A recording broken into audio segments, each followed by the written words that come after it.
Well, we've got a different look for today, but an excellent topic. So stay with us.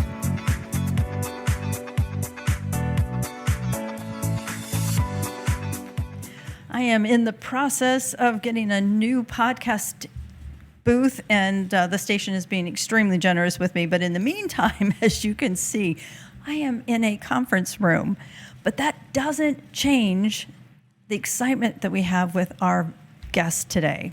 And the timing is absolutely impeccable. I feel so honored to have the opportunity to introduce our speaker, Richard Carson, a gentleman with over 40 years of experience, including change management and working with businesses all over the country. In fact, he's written over 100 articles for international and national periodicals such as Entrepreneur, the Business Journal. He's even writing for the Wall Street Journal right now. And the book that we want to talk about today that I think is so and just absolutely imperative that we approach is called The Book of Change. And Richard, I'm just going to bring you right on the show now. Richard, tell us why this is so important for this time period right now. Well, I mean, whenever I work with anybody, organization, they always feel like they always say that they're at a crossroads. Well, life is always at a crossroads, but I think if you look at what's going on nationally, in terms of the federal government and the way that it's being approached, part of the article I'm writing for the Wall Street Journal deals with that. I think that taking a heavy-handed approach to organizational change really causes a lot of backlash. And personally, I have a lot of concerns at the federal government level because you're talking about agencies that can deal with life and death matters like FEMA, the FAA in terms of, air traffic control, that kind of thing. So my approach is there is probably the 180 degrees different from that, what's going on nationally. And I've gone through this at a city, county, regional, and state level, so I understand how it can backfire on you. And what's so interesting is we've been talking on the last couple of shows. We've got viewers out there, and again, our viewers are HR, they're business owners, they're business spouses, they're CFOs, they're individuals at different levels of the business, but they're all feeling change in the air right now. And a number of them are dealing with the tariffs. They're having to reduce their rosters. It just doesn't seem like it's slowing down. Well, I mean, we've just come off one of the kind of epic change periods with the pandemic, which totally changed the way the workplace was structured. I mean, on one hand, you had everybody was, shifted to remote work, which was traumatic by itself. I mean, somebody like me or like you, we have our own offices, home offices, but a lot of people ended up working in the corner of their kitchen where their kids were running around because they weren't going to school. Right. I would find that traumatic just by itself. And now coming off the pandemic, we're getting the shift back for everybody to say, well, you have to go back to work. Forget remote, forget your, now you have to go, get childcare, and it's that whipsaw by itself, employment-wise, is really traumatic.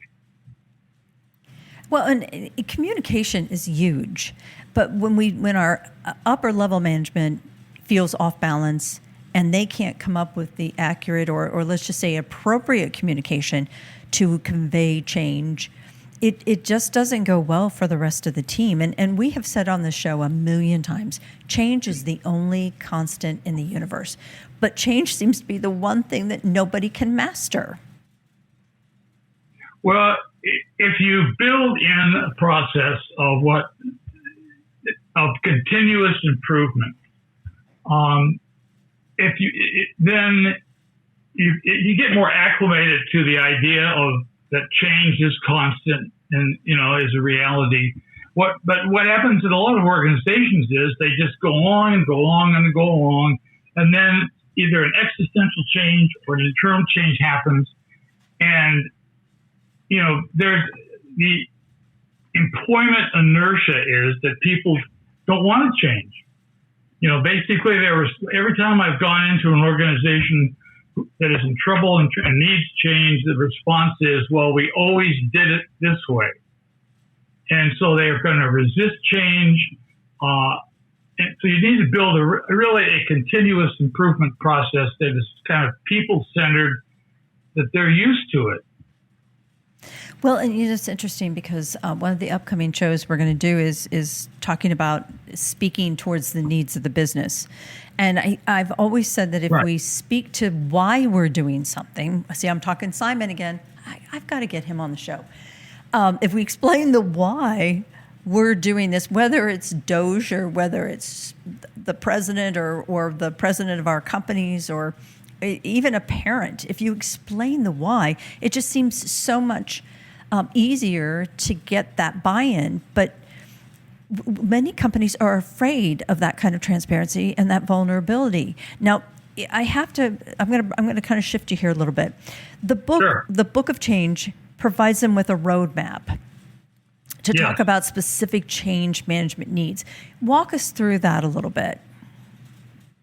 Well, the whole field of organizational change management, started post-war, about 1947, with Kurt Lewin, and the models were basically, I researched probably 100 different models, and I looked very hard at about 22 of them.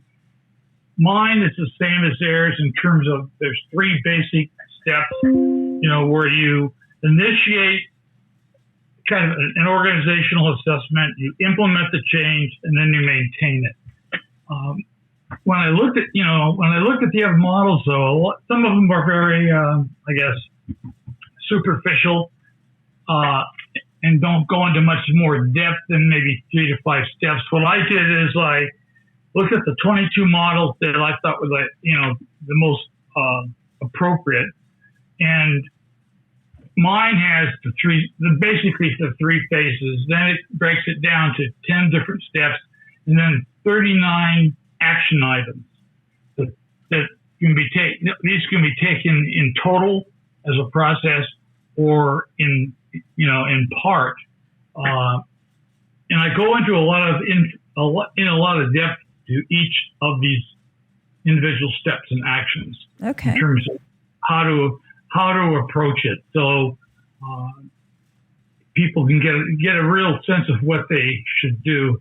I think the important thing here is, especially for human resource professionals, is communication with staff is the key to it.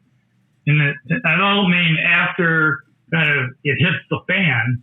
I'm talking about kind of being proactive in terms of this continuous improvement process. The leadership needs to be receptive to people coming to them and saying, there's a better way to do this.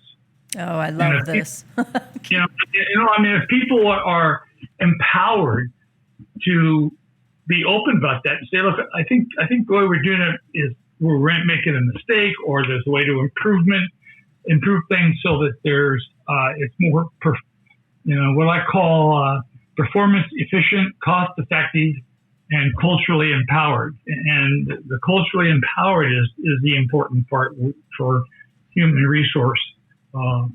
Unfortunately, human resource professionals get put in a position when the crap hits the fan, somebody turns to them and basically says, well, you make people do this. And I appreciate you taking that point, because we have told the audience over and over and over again, 90% of HR takes place on the floor, on the manufacturing floor, out in the cubicle offices. It's not in the HR office itself. And so they know what needs to change. They know what what historically has worked, what hasn't worked. But to your point, if we aren't proactive and constantly communicating, John Colby was on here a couple weeks ago and said, look, we have to enable people to do their jobs and to grow within their jobs. We need to use the talent that we have and listen to them. That's a very, very good point. I thoroughly appreciate that.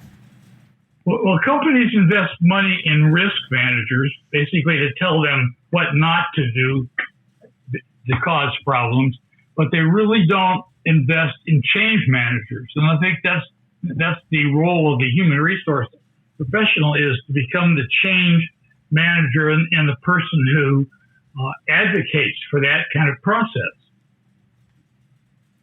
And there really isn't any formal class that teaches that. I don't care what degree you have. There is no degree that I'm aware of at any university on change management or a master's in change management. Otherwise, we would certainly not be reacting the way we are to the change of the world.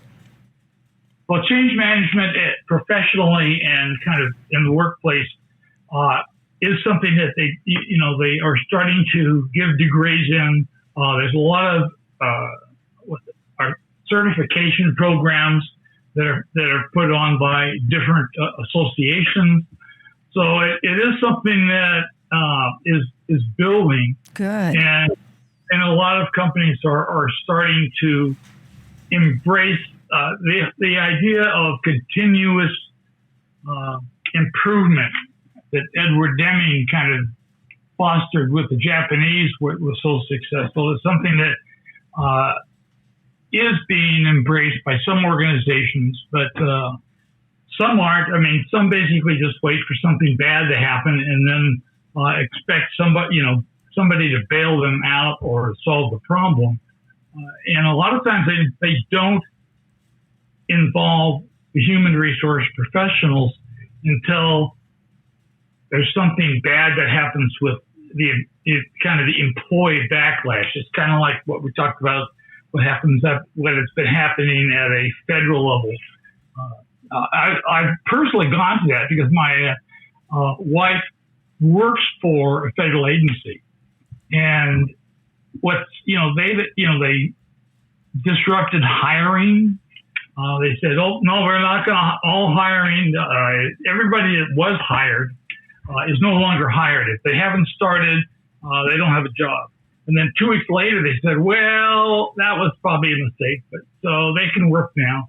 And so, trying to sort the mess out is just, if you work through these things in advance, especially with, like I said, with the staff, then it'll work. I think I saw a statistic that 70, and this is from McKinsey, and it's like 70% of change management initiatives fail. Oh my gosh! I know it's big numbers, and it was when you get down deeper into it, I think Harvard looked at it. It was like 30% totally failed, 40%,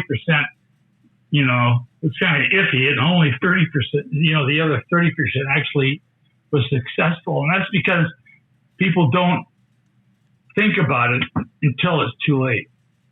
Well, and it's interesting too. I had a military gentleman who looked at me once and said, Pandy, slow is fast. And many times we jump into change way too fast without thinking about it, without really thoroughly investigating, without truly understanding what we're trying to accomplish with that change. And if we just slowed down and actually thought things through and made sure that we had all the right players involved, if we had all the resources that we need, we would get it done and not have to go back and fix things that fell apart along the way. And I really want to stress part of this too, in that you mentioned all the different things that occurred with the decisions of DOGE, and this is why I felt the show was so important and the topic so imperative for you, our viewers, to hear. And think about how many times employees begin to think that they're being discriminated against or that they're being harassed because change is taking place and they don't understand why. I sat through a meeting with a client. They demoted a young lady from a supervisor down to just a normal employee without responsibilities. And they didn't tell her 100% why they were doing it, or that she was not the only person that they were making changes with. And it took 3 meetings before we were able to really lay everything out and help her understand, look, it had nothing to do with your race. It had nothing to do with your sex. It had nothing to do with your age. The company simply had to make some major changes, and you weren't the only one affected. Well, there's 2 things that have to happen right up front. And you touched on one of them, but they have to both happen. Mm-hmm. And that is, you have to sit down with everybody and say, look, number one, this is why change has to happen, and explain it. But the second, that immediately follow that up with that you need to be, we're going to make you part of the process. We need you to work on this. And I'm talking about staff, but I'm also talking about stakeholders. Mm-hmm. And that you have to be part of the solution, and we're going to make sure that you provide us with information on how to succeed. So if they know what the problem is, that they're going to be part of the solution instead of them basically scaring the crap out of them and making them, take a very kind of reactive anti-position. You could overcome that. That is excellent. Excellent advice. Richard, tell us how we can get your book. Well, you can go to bookofchange.com. That's the website. And I will gladly give anybody a free PDF of the book. If they go there, if they want the electronic or hardcover, softcover, they can get it to there too. It's on sale at Amazon, Walmart, Target, etc. Barnes & Noble even has it. Trust me. Ladies and gentlemen, I encourage you, reach out to Richard. Let him know that you heard him on the website, on the podcast, but also, pick his brain. Let him know what you're going through and see if maybe there isn't something he can help you with. Richard, exactly. Thank you so much for being on the podcast. We thoroughly appreciate it. Thank you. And if you write another book, you got to let me know. I will. My audience will want to hear it. Ladies and gentlemen, thanks for listening. We appreciate you coming. And remember, keep sending in your questions. We want to know what's important to you right here on The Human Resource.